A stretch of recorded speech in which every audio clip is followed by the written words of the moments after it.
Hi guys, I'm going to talk about the subjunctive, which is one of the complex tenses you have to use at GCSE and also at A level. It's considered to be one of the complex tenses.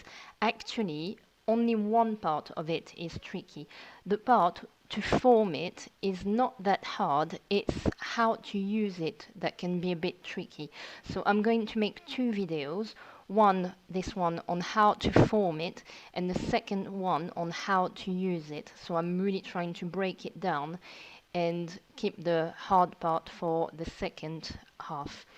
So, how to form this tense? You've got to start, there are several steps. So you need to start by taking the they form of the present tense. So that's the third person plural. Your they, it will be the one in French, il with an S and elle with an S. So let's take three infinitives, one in ER, one in IR, one in RE, and let's put them in the they form of the present tense. So if you do that, you know that to do that you need to take off the ER, IR, and RE. I only did it here, but get rid of that. Put your they everywhere. And then instead of the ER, IR, RE, put your present endings. So for ER, it will be ENT. For IR, that's the trick. It will be ISS ENT. And for RE, it will be ENT again.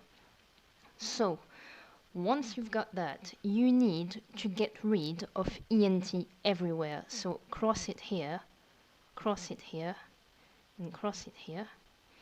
And we don't need they either. So cross, cross, and cross. All we want is that stem. So this whole thing so far is the process to get the stem to build the subjunctive. I think some of you might be wondering why you use the they form and not the nous form, like for the imperfect. The reason for that is that some verbs that are irregulars in the present tense won't use the same stem for they and for nous. So please stick to the they form for the subjunctive.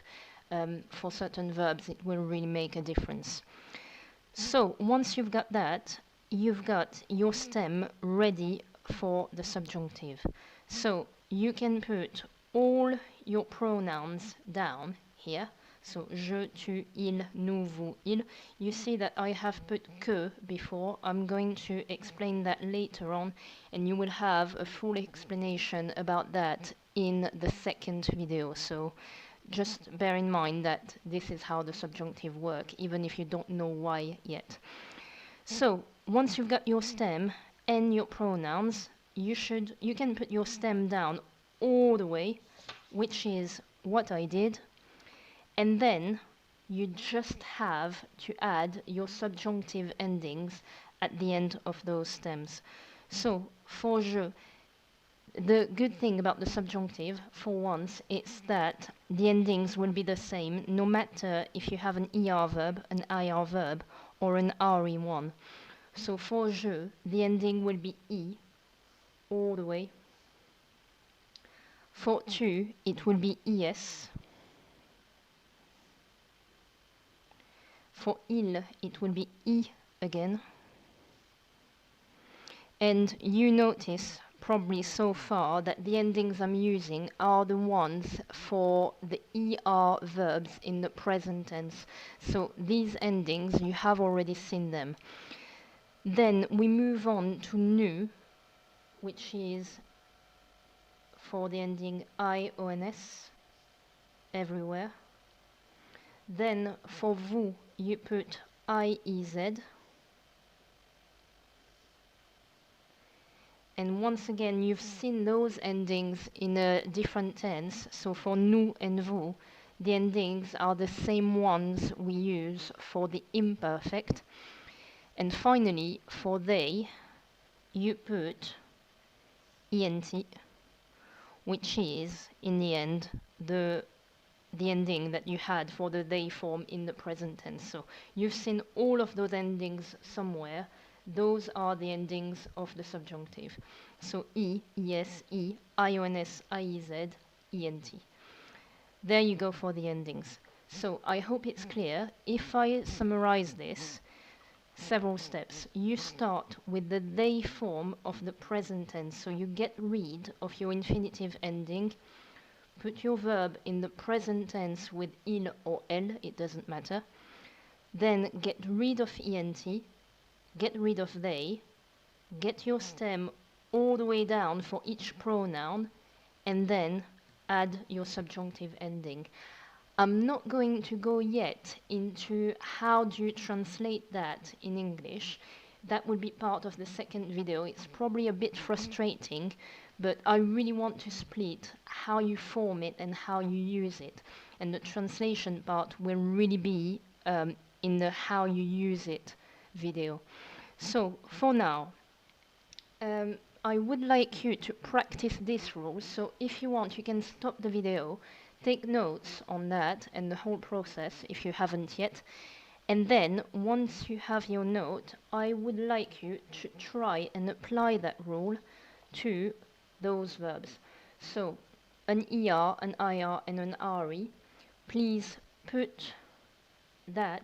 Please include the que, even if you don't know why yet. I will explain. It's a convention. The subjunctive, when you do conjugate it like that, you always put que. So please put your pronouns here. Follow the rule to put those three verbs in the subjunctive. I'm going to give you 10 seconds. By all means, pause the video if you need, and you probably need, and I'll mark this in 10 seconds.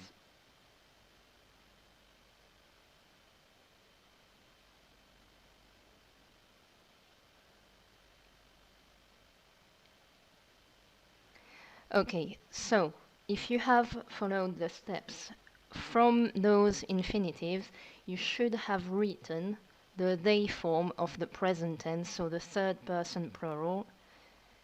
There you go. And you should have gotten rid of ent everywhere and they.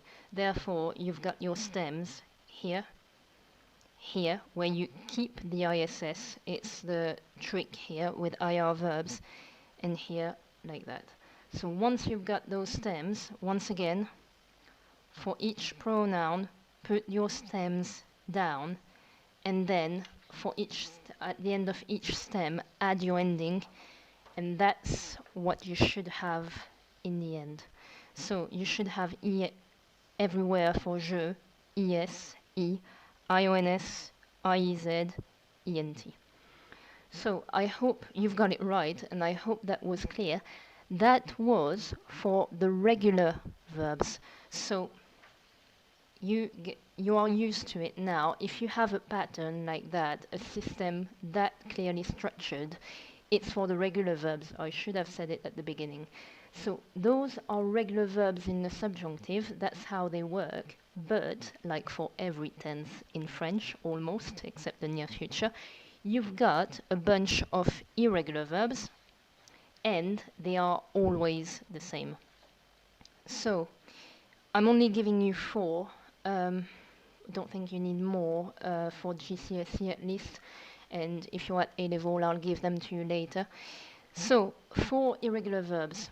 Avoir, to have, être, to be, faire, to do, and aller, to go. Once again, I'm going to show you how they are formed in the subjunctive. Obviously, if they are irregulars, forget about that. The rules don't apply anymore for irregular verbs. But I'm not going to give you the translation yet. Once again, be patient. It will be in the second video, I swear. But for now, we're just going to see how they are formed in the subjunctive. So, the verb to have, if you put it in the subjunctive, there you go. So, it will be que, forget the je, you need the apostrophe because that is starting with a vowel. So, que j'ai, que tu es, qu'il, elle, on est. You obviously pick the one you want, here the one you need. Que nous ayons, que vous ayez, qu'il or qu'elles aient. So that's the one for avoir, to have. If you want the verb to be in the subjunctive, here we go.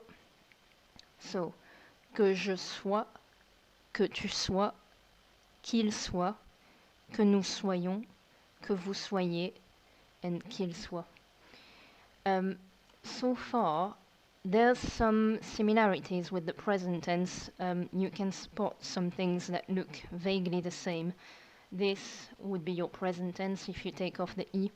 If you replace the O with a U, that's je suis, which is also like your present tense. From now on, for the verb to do, faire, it will look a bit more weird. Or a bit weirder. I'm not so sure about my English here. Anyway, let's go for the verb to do. Que je fasse, que tu fasses, qu'il, qu'elle, qu'on fasse, que nous fassions. That's not very clear, but that's a double S here in the middle. Que vous fassiez, and qu'il fasse. And the last one to go, which is the weirdest of all in terms of what it looks like, because it doesn't look at all like anything you've seen before. So, que j'aille, que tu ailles, qu'il aille, que nous allions, que vous alliez, and qu'ils aillent. So, those are your irregulars. For GCSE students, I would recommend, at least for the start, that you only remember the first line. I've given you all of them so that you have the big picture, but honestly, if you start by learning the first line, it's more than enough to get started. Between that je form for those four irregulars and that rule, you've got more than you need to get started with the subjunctive. So, I hope that was clear. I hope that was useful, and I will see you later for the second video on how to use it. See you guys.